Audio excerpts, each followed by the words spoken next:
guys, it's Brenda from Pretty Little Poppy Marketplace. I am so excited. I know I always say this, but it's because the people that you have met really do carry an important part in my heart.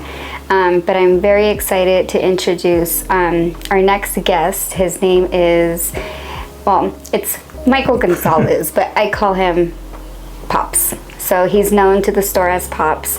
When I first met him, as you guys know, my father passed away. I always talk about him. He's the whole reason why the store is behind us. My dad was my handyman. My dad helped me with everything that I did. He did all my construction. He did my blueprints. He showed me. I know for a fact if he was alive, he would be present every day. And so during the construction period, it was really, really hard for me. Every nail that I heard go through that wall, every hammer, every drill, it just went through my heart, and it was so hard, but I knew I had to be there. I knew I had to get through it, and I knew that it was going to make me stronger in the end. And then one day, this man comes through the door, and I don't even know like how it started or why it started, but when he came in, I thought of my dad right away, and I didn't even know, like we didn't even talk. And then I found out his name was M. Gonzales, which my father's name's M. Gonzales.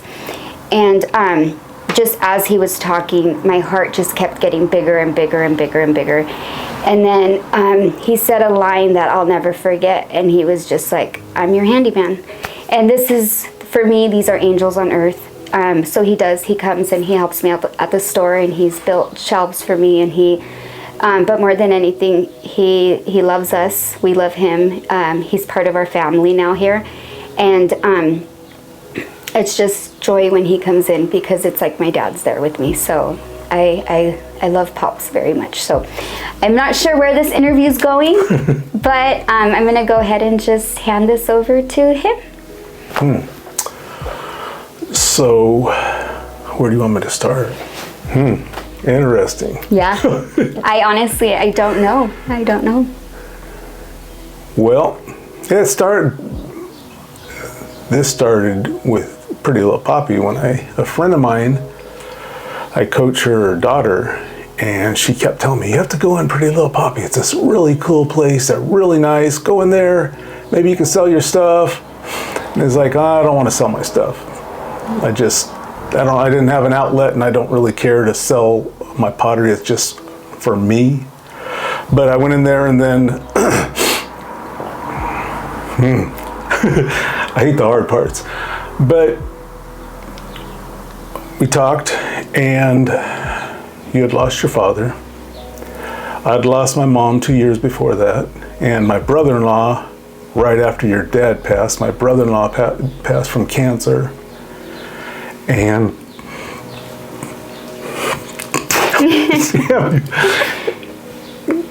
he was really like my brother. So it was a horrible year. You know, we were really close, my family, and then, but anyhow, so it was just a connection. It's weird how you can just walk into some place and there's somebody and you just have this connection. So went back in there and talked to you because, here's a contract, look at this, do this. So I did, and then everything just fell into place, you know, and everybody there at Pretty Little Poppy are just really, really good people. You know, it's just meeting good people with a good heart is not easy, but it was like family. So here we are, 6 months later, 7 months later, whatever it is, and you know, I just love going in there. I don't go in there enough, but I love it. Every time you go in there, it's the right time. It's perfect. It's needed. It's appreciated. You will always, I think that as much as Pretty Little Poppy has a place in your heart, I don't know if you really know what it does for me. You know, you were just putting up a shelf and you were on your knees, and like for a second I saw my dad, and I told you that, you know, so like you give me my dad back. And I appreciate that. That's good. I mean, it's not to me, there's not a lot of people in the general population percentage-wise that really gets to, that is lucky enough to touch somebody in their life. I agree. So being able to do that is really, really powerful, because I have other things I do and I have that opportunity.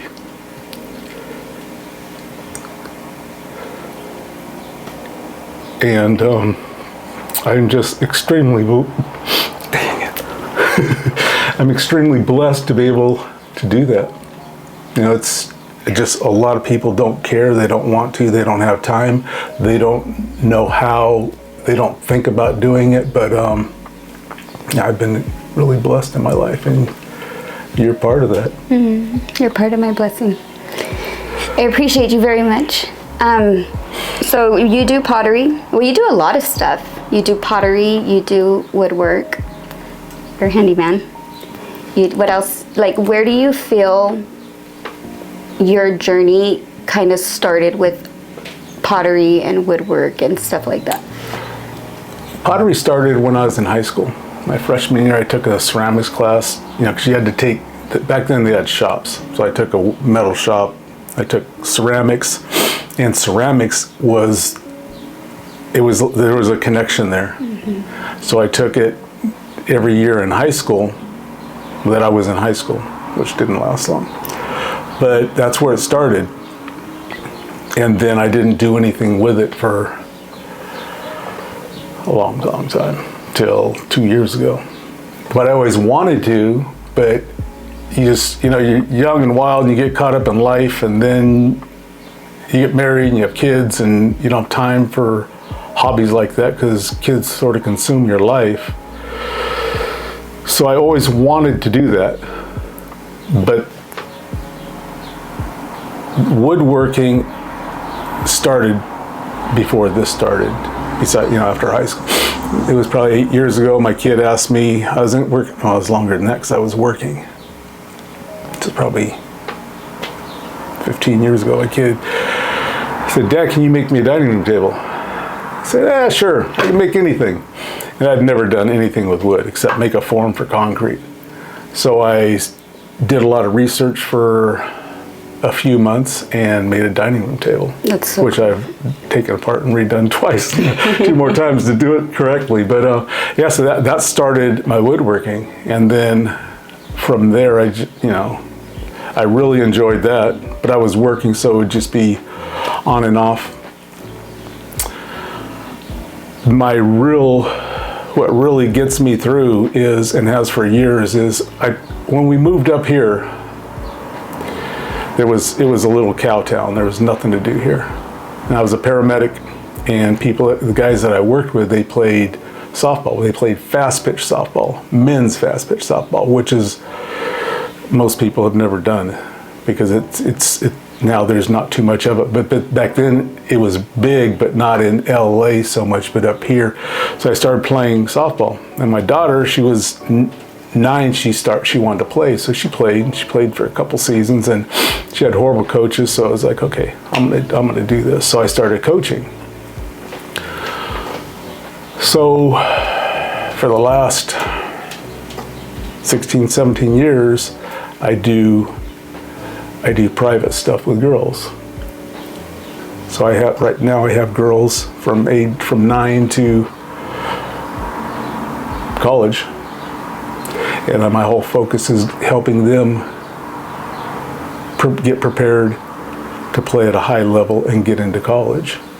So I have a lot of girls that are out of college and married and kids. So that is what really, that's even more enjoyable than anything, because watching a 9-year-old and then go watch her play in college, knowing that you had a real small part, a small part in making this her dreams come true, that is really, really powerful. It is. Yeah, that is. So that's between. So I have that. I do wood a little bit, not as much as I used to, and I do a lot of pottery now. So those are the things that keep my mind calm. That's your therapy. And I need therapy, like a lot of us. Yeah. So. I think that's one thing that we've learned at Pretty Little Poppy is you need an outlet. Life is hard. Life can get ugly. Life can be challenging. But when you find a safe thing to do, outlet, something that you enjoy, because look you're doing a hobby, but you get to sell your hobby. You get to teach people. It's so crazy because as you're talking, going back, the 15-year mark, going back, you said something too, it started 2 years ago. For some reason, and I could only, me, to God be the glory, everybody started 2 years ago. Everybody started, like there's a knit set of people, like just this core group. They all started about 2 years ago, and it was because of something they were experiencing, something that they needed. And I feel like those 2 years were preparation to be able to be in the store, to be able to have product, to be happy with the product that you have. And I get so excited when you come in because you make new pieces, and it's like you can see the joy behind you. You can see the excitement behind your smile. And I get excited because he makes amazing work, you guys. You guys have to go in and check it out. I have my little collection growing in my bedroom. But I know that it's so much more for you than selling. He did not want to sell his stuff. He couldn't price his stuff. He just, he's blessed my daughter with items for her workshops. You help the kids. And that's what's crazy too, is you already have it placed on your heart to help children at a young age, to be able to see them become fruitful, for them to be able to take that to college. So it's kind of the same concept as minors to majors, because, we have 9-year-olds who are starting their businesses. My dream is to be able to see one of them have a brick and mortar, to see one of them have a seller's permit, to have a successful business, and it's like you get to do the same thing, but see them off to college, and that's the opportunity that when adults or people that have been through stuff, they want to see a change for our future. That's the type of changes that we need so that we can teach these kids, hey, there is beauty out there. There is a way of living. There are good people that genuinely want to help other people succeed in this world, because I do believe it's getting harder. It's getting harder for them. It's getting expensive. And, when I was younger, now that I look at it, I'm like, oh, I could buy a house for $130. Now you buy a house for $600,000, the income's not changing, that's not changing. So it is challenging. So to be able to teach them to have an outlet, that there is other options for them, I think that's an amazing thing.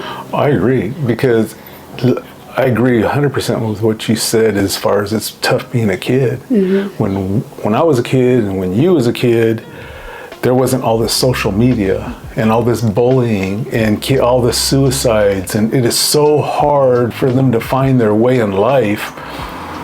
But to be able to give them an outlet like you do and teach them how to be entrepreneurs, it's amazing. It has to be really exciting to see in where they're going to be in 10 years from now, in 5 years where they're going to be, and in 10 years. Yeah, some of them won't be involved with it at all anymore, but there will be a handful of them that you will completely alter their life from what it would have been to what it's going to be just by doing what you do. Mm-hmm. And they're so blessed because who does this? Who does what you do? I mean, I don't know. Somebody somewhere probably, but nobody does this. And it has to be, I can imagine how satisfying it is for you watching them. They have a pop-up and watching them get up and talk to people. And it's just like, you had a big part, because without you, it would never happen. So you had a major part in this happening. So it has to be just so satisfying. Because the kids need this. To me, this is not enough people do things for kids. Yeah. And they're the ones, it's going to, because it's going to get harder and harder for them to get a good, meaningful job, just the way the world is going with intelligence and, you know, all the electrical stuff. You know, it's just crazy what they're going to do, but you are giving them a great outlet. As you do. I try. For your girls. I try. It's amazing. It's amazing. I think it all goes hand in hand. I think we are chosen to do amazing things in this world, because there's a lot of times where I question it and I'm like, why me? Who am I? Who am I to get an opportunity like this? But I get reminded that I am a good person. I have a good heart, and I just want people to be okay. And when it gets challenging, God sends people like you to remind me that I am on the right path. So it really does go hand in hand. I do believe we all, you know, iron sharpens iron. And if it wasn't for your support, your love, it would be very challenging to have what I have. And I appreciate you. I appreciate you. I love you very much. I love you very much.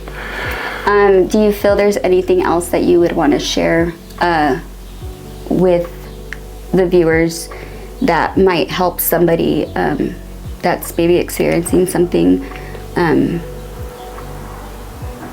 I don't know. That's just a question that got placed on my heart. Yeah, I think, I mean, we all, even if we don't think we do, we all have issues. We all have our doubts and our self-doubts and, you know, feeling we aren't good enough. But everybody has their place. Everybody has a place. And if you want to get there, it takes a lot of work. You know, it takes a lot of work to get there. And you just have to find something you enjoy, but you have to find something. Mm-hmm. You know, you have to, no matter what it is, you could go, I mean, you could do something as simple as going to a hospital and reading a book to somebody that's terminally ill that doesn't have anybody. Mm-hmm. And when I was 14, I started doing volunteer. Why? I don't know. And my mom and dad aren't here to help me figure out why I did this. But I did volunteer work. Back then they call them retarded people, so mentally disabled people. I started doing volunteer work for them, and that's where it really began. That I realized there was something you can do to help somebody. Mm-hmm. And I've always remembered that. And it's like, and now I don't know how I got involved with that. I mean, it's probably my mom suggested it or something, but because she would drive me there and once a week, and I'd spend however long I did helping them do arts and crafts and just doing whatever. But there's something you can do, and if you do something to help somebody, instead of helping yourself, you're going to help yourself. Mm-hmm. But you have to find that niche and try multiple things. But do something for somebody, mm-hmm. and you will help yourself immensely. Yeah, it's so true. Yeah, that is one of the biggest things you could do to help yourself mentally.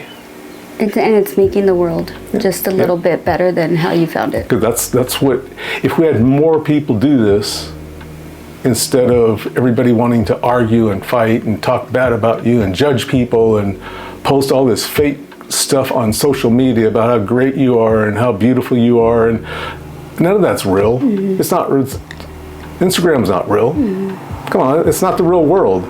We live in the real world, and that's not part of it. It's so if you don't have to fit into a group. You don't have to be pretty. You don't have to be strong. You don't have to be any of those things. You can be yourself, but Go do something for somebody.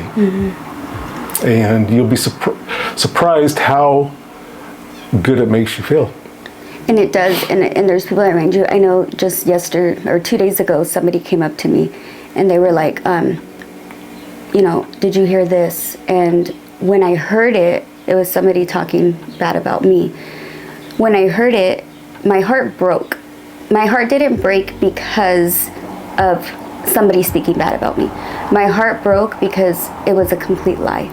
And for me, I work so hard to love people. I work so hard to be there for people. So to hear that, it's just, it sucks. It really does suck. Knowing your heart, knowing how much you try to be there for people. But then, and we prayed, because I don't, you guys know me, I don't spread gossip, I don't try to talk crap, I don't nothing. So me and Sandra and Charlene, we prayed about it. And we just asked God to protect us and to let us see what we're supposed to see, and for us to continue our path, because you can feel defeated. And it was crazy, because that same day this man came up to me and he was just like, I want to remind you that you are amazing, you are good, you are doing God's work, and He is your defender. You don't have to defend yourself. He will defend you and He will protect you. And it's like, when we listen to our spirit and we do what is within us, and it's a good thing, it changes lives. There's a reason why you did that at 14 years old. It started as a kid. Your heart got transformed, and now look at what you're doing. But you allowed your heart to get transformed. Same thing with me. My heart got transformed. That's why I'm big on suicide prevention. That's why I'm big on mental health. That's why I'm big on, addiction. That's why I'm big on all of those things, because those are all things that I struggled with. And the only way that I can help another person is by saying, hey, these are my problems. This is what literally almost ended my life. I don't want you to do that. I don't want you to make that choice. So I'm going to try to change the world one person at a time, by just being there, by being their support, by helping them, know that they're not alone. And then in that, look at the blessings that come from it, And I never opened Pretty Little Poppy to get shine on me, or I never opened it to, make me feel good. I opened it for the people. I opened it for the kids. So yeah, to have you're making an impact in this world, and you're changing it one person at a time. And I'm here to remind you how amazing you are and what you're bringing to this world, because you are going to leave this world making it a better place. And I feel like that's what's amazing. You're leaving your mark, for sure. I'm trying. You are. And even something as simple as, like, I get tired of, like, I have pot, when I make stuff, I have stuff I don't like, I throw it out. I have other stuff that is like, even like, I'll go in there in a month and I'll take a bunch of stuff out of the store that hasn't sold. But what I do with it, I give some to friends, but not a lot. But there's a battered women's shelter in the Antelope Valley, and they have a thrift store in Palmdale called Oasis. So that's where I take my stuff. The women, they can come in there and take whatever they want. When my mom passed away, I took all her household stuff. And the women come in and take what they need, and the rest they sell it, and they support this house for battered women. Something that simple. Mm-hmm. That's amazing.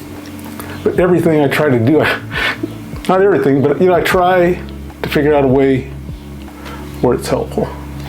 What I love about this interview is I really didn't know that when I first started, I told you I didn't know the direction that it was going to go, because I don't know a lot of you. You've been there for me. You've helped me, which I say that selfishly and selflessly.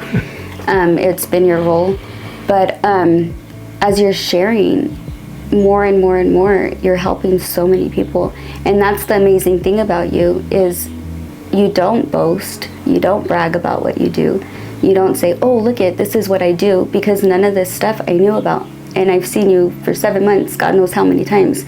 So you do it genuinely from your heart, and you do it to genuinely help people. And that to me is more powerful than anything else, because a lot of people do stuff with the expectation of being seen, and getting that. And you genuinely just do it from your heart without anybody knowing, and you continue to do it. So that is very powerful. I agree. You know, that's something that for a long time now, people don't know what I do. There's a lot of people that have no idea that I do pottery. I have people that I see every week, and they have no idea. That's crazy. Very few people know I do anything with wood. You know, there's a lot of people that don't know that I do teach softball. But you're so right, and that really turns me off, and that's probably why I do this, because so many people want to talk about what they've done. Mm-hmm. Oh, I did this for them. Mm-hmm. Why? I don't want, now it's about you. It's not about them. So it really is about you, because you want to talk about this, so it is about you. That's why I hated doing this, because I hate to open up, and I just don't let people get that close. You know, I just don't want to be that person who has to talk about themselves all the time. Well, you never talk about yourself, ever. But I'm happy that people get to see the real you, because you're beautiful and you're amazing. And I'm just so honored to know you. I really, really am. You've been a huge blessing in my life.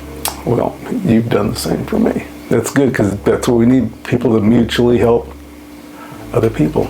Because like I said, do something for somebody, you'll get more out of it than you could ever imagine. You guys hear that? It's a beautiful thing. Absolutely. Well, thank you.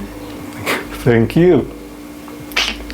Even though you got to me emotionally. Well, you guys heard it for yourself. You know, make this world a better place, one person at a time. You don't need an award. You don't need praise. You don't need recognition. You just need to do it, and that changes that person, but it also does something to you. And how amazing is that? You know? It doesn't matter your circumstances. It just doesn't matter your circumstances.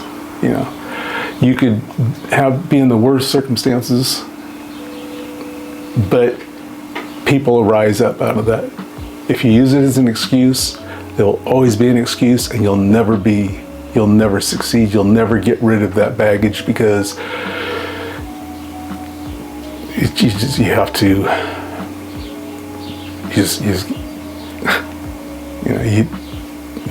You've got to do something.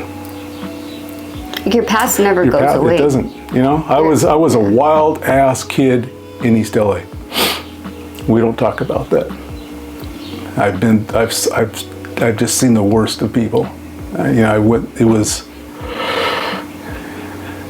been there. So if you've been there, it doesn't matter.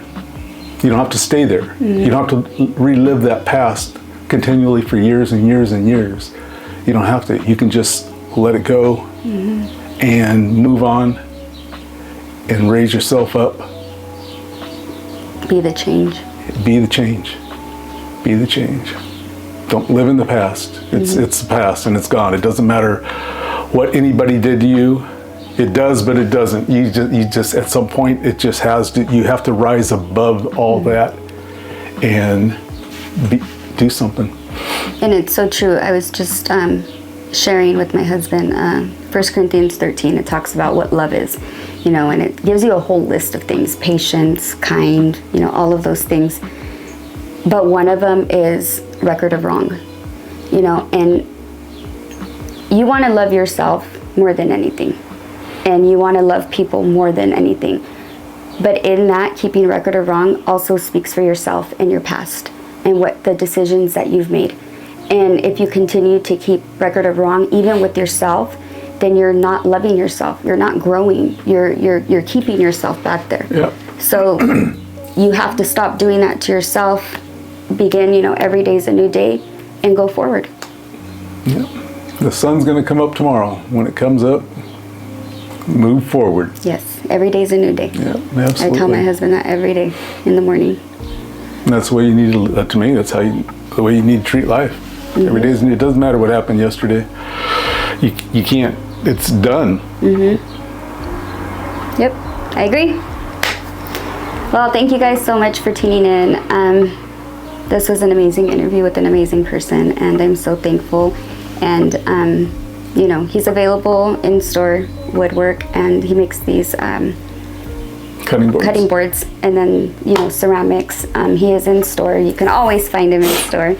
And yeah, and then you have your Instagram, but your Instagram's kind of more personal, huh? Or did you have some stuff on there? I post stuff once in a while. That's my kids. It drives my kids crazy. Dad, do reels. Do that. No. I don't want to. This is for me. We'll do them for him. We'll make his reels and we'll post them on Pretty Little Poppy. Yeah, I'll make a lot. There's times I make a lot of stuff, and I just hate being. I don't know. It just bothers me. I don't want to be that person that's always throwing stuff out there. And I know it's the way of the world, but it's not what I do. And I just. Keep it up. Keep it up. I will. Because you're changing this world.